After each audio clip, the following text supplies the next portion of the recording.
So I feel obligated to make a promise that if I ever read any less books in a month than I read in this month, that I will not make a monthly reading wrap-up video. Hello, welcome to my channel. My name is Leah. This is Dirty Little Literate, where I like to talk about books that are disturbing, disgusting, etc., what have you. And let's not talk about how many books I read this month. Let me just jump in and start telling you about said books. The first book I read is called Things Have Gotten Worse Since We Last Spoke by LaRocca, and this was recommended to me by a viewer, and this one is a book of 3 short, disturbing stories, and I really enjoyed this book. Not everyone loves it because, as with many short story endings, you're left wanting more. The first story is about 2 women who meet in an online chat room because one of the women is selling an antique apple peeler. And through their correspondence regarding the sale of this apple peeler, they allegedly fall in love. The story is prefaced with a warning that, some things from the following chat room messages and emails have been redacted because there's still an open court case against one of the main characters in the story. And it also mentions that the other main character in the story is deceased. So we're thinking, okay, is this a murder situation? What happened?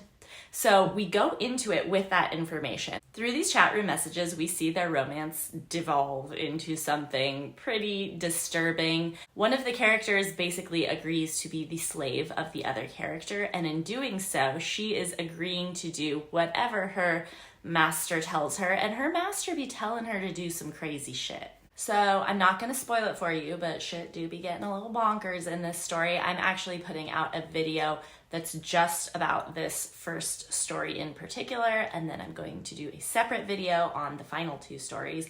The first story was definitely my favorite. The next 2 stories, the second story is about a couple who is having trouble with their marriage, and they have a teenage son who crucifies himself on the cross. He takes his own life. Apparently, there has been information released in the news that has disproven God and religion, and so that has taken a toll on this family, and that is connected to the teenage son taking his own life. 6 months later, after taking his own life, we see that the parents are still together, and they are going on this remote island where the dad has gotten a job, and they are not living in great conditions, and it definitely is putting a strain on their marriage that was already strained. And the reason they're staying together is because their son left a note saying that that was the one thing that he wanted. While they're on the island, they are approached by a man, and this man who has arrived on the island is saying he's the man's son, and the man's wife is really excited about this guy's presence. She seems to want to cater to him because apparently she thinks that he has a message for them from their dead son. I think she thinks that he is an angel of some sort, and her husband is not buying this. There's a whole lot of weird stuff that happens as all of this unfolds. This story was interesting. I think it pulled me in at first, but it kind of got weird. I didn't love the ending. Okay, and then the final story is about a man who finds a bone in his backyard, and the bone has initials on it, and those initials belong to his neighbor. So our main character approaches his neighbor, who he does not know well, and he's trying to figure out what the bone is all about, and the neighbor starts getting into this weird conversation about gambling and risk-taking and making bets, and all of a sudden he wants to make bets with this neighbor. He'll say, oh, I bet you can't clean out all the snow from under my car for $500. And it proceeds to turn into kind of these other weird bets for more and more money. Ultimately, the final bet is very disturbing. This was a fun story. It's kind of hard to figure out exactly what the character's motivation is even after you find out what happens. I think all 3 of these stories in this book were fun. Not the best book in the whole world, but I would still definitely recommend it. The next book that I read is The Painted Bird by Jerzy Kosinski. This one was a suggestion from a fellow booktuber, Steve from Heroic Book Adventures. And Steve gave me a recommendation to, I don't know, bum me out, make me sad. It's a depressing book. It's a bleak book. It's set in World War II, and it is about a 6-year-old boy who's abandoned by his parents and has to go from village to village and is taken care of, quote unquote, by one horrible person after the next. He is considered a gypsy, and so a lot of the villagers do not like him and are afraid of the Nazis punishing them for having this boy in their village. He faces every horrible type of depraved human act that you could face, and he even becomes mute after a while. He loses his ability to talk. He's just seen too much shit, okay?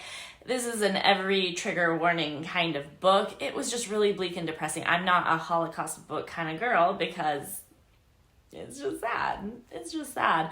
I like disturbing in a weird way. I don't necessarily like disturbing in a sad way, but I think it was still a well-written book. The author's first language is not English, so it was impressive that he decided to write this book in English. If you prefer historical fiction, especially that of the fucked up variety, perhaps you would like this. This is the type of book I would never want to have to read again, I will say that. The last book I read this month, I do not count how many books that was. I know you don't have to count very high to figure it out, but let's just not do that.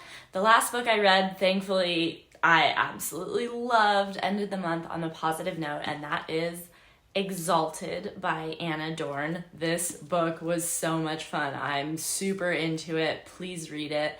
So this book is a weird one and has I guess some disturbing components. So it has two main characters whose perspectives we switch back and forth between. One of these women is identified as someone with borderline personality disorder. She's generally someone who is a hot mess. She's an alcoholic. She's 48. She's a waitress, and she is kind of scrambling in life. She has a reputation within the lesbian community for the horrible, evil shit that she's done to her ex-girlfriends. She set the car of one of her exes on fire. She seems to have really no empathy for anyone else. It is 100% about her 100% of the time. You get to see the absolutely insane, unhinged, evil text messages that she'll send women, if they break up with her. She's just kind of a lot, but interesting to read something from her perspective. And then we have another main character, and this other character is a professional astrologer, and she has OCD, and I guess her OCD is tied to her obsession with astrology. And she kind of thinks astrology is bullshit, but she's also simultaneously obsessed with it. She really never leaves her house except to go to the strip club. She doesn't really have any friends. Neither of our main characters are doing too hot, okay? Our astrologer receives an email from someone who is wanting to have their birth chart read.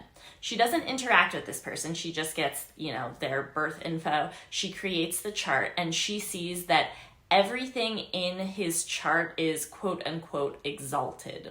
So she determines that this man's birth chart is perfect. And an exalted placement, I guess it means that a certain sign is in the house that it flourishes in, and he has that for every house in his birth chart.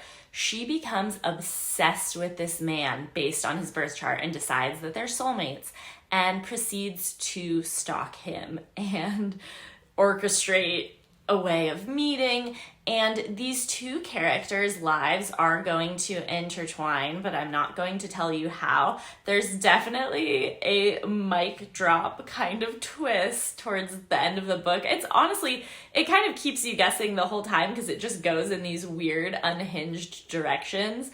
The level of unhinged that the characters are is super entertaining. I absolutely recommend this book. You don't have a lot of fun fiction novels about astrology, so if you're a witchy astrology kind of gal guy human, then I totally say read this one, even if you're not. So those are the books that I read this month, not very many. Thank you for joining me for this very short reading wrap up. Leah, get it together, read some more books. I'm trying. We'll see. I'll do better next time, maybe. Hopefully. See you next time. Bye.